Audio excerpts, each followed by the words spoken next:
Cali weed has become one of the most sought-after drugs on Britain's streets. But I've been investigating the craze, and turns out much of it may not be Californian at all. 40 kilos. This is Z, Old. not his real name. When they're going that heavy, we have to string them up. He's one of a growing army of dealers cultivating in countries where laws have been relaxed. He agreed to talk at an undisclosed location after I was introduced by a source close to the UK drugs trade. That's all the keys, the packaging, the way it comes. Z operates in Thailand, where legalisation prompted a freewheeling market and major interest from gangs in Liverpool and Manchester. The Thai guys out there on a remote island, we started to grow Cali weed. Z recruits local growers to cultivate seeds he buys from legal dispensaries in California, growing it on the cheap in unlicensed conditions to mimic the sought-after Cali strains. These are going UK. These loose ones will go to a different country. He shows me astonishing pictures of what he says is his latest yield, vacuum-packed and ready to be smuggled out of Thailand. He says 100 kilos landed in the UK before Christmas, fetching more than $250,000. Yeah, the buyers are all up at Liverpool, Manchester, they're mainly up the north who we know. Z recruits couriers to smuggle the drug into the UK, paying them £10,000 to take suitcases packed with up to 40 kilos. They don't really know much, they're just thinking it's a holiday. Unlimited drugs, unlimited girls. On the last day, that's the day when you just put it on them.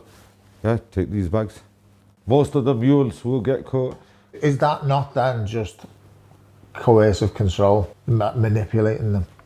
No, it's more of a barter system. They want something and I want something, and it goes hand in hand. Last year, British border officials seized 167 tonnes of herbal cannabis with an estimated street value of $2 billion, the highest number on record.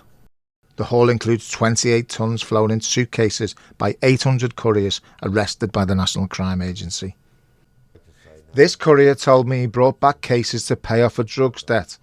He said he'd got through 6 times. Did you not feel that you were being exploited? No, it was a choice I made. What are you feeling when you're walking through that airport? It's stressful.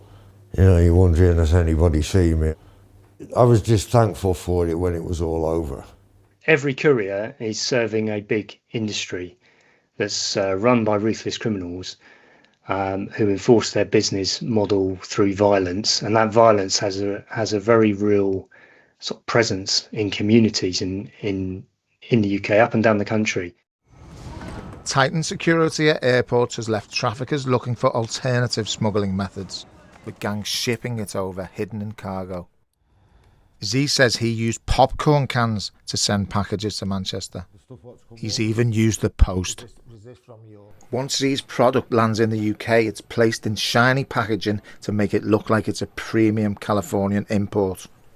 What would you say to people who say cannabis is a harmful drug? This Cali product that you're bringing in could impact someone's life.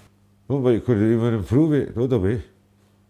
He's got depression, anxiety, he can't eat, improves his appetite, he's not sleeping, it's improving his sleep. Yeah, I beg to differ.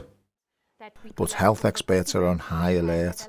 I'm very concerned about the strain of the cannabis available right now. Psychiatrist Dr. Marty DeForti led the UK's biggest study on cannabis and psychosis. So the greatest risk is associated with a significant increase, which goes to up to 9-fold in the chance of developing a clinical psychotic disorder. What have you seen in terms of examples of things that have happened that would indicate to you that's a psychotic episode? Predominantly driven by paranoia.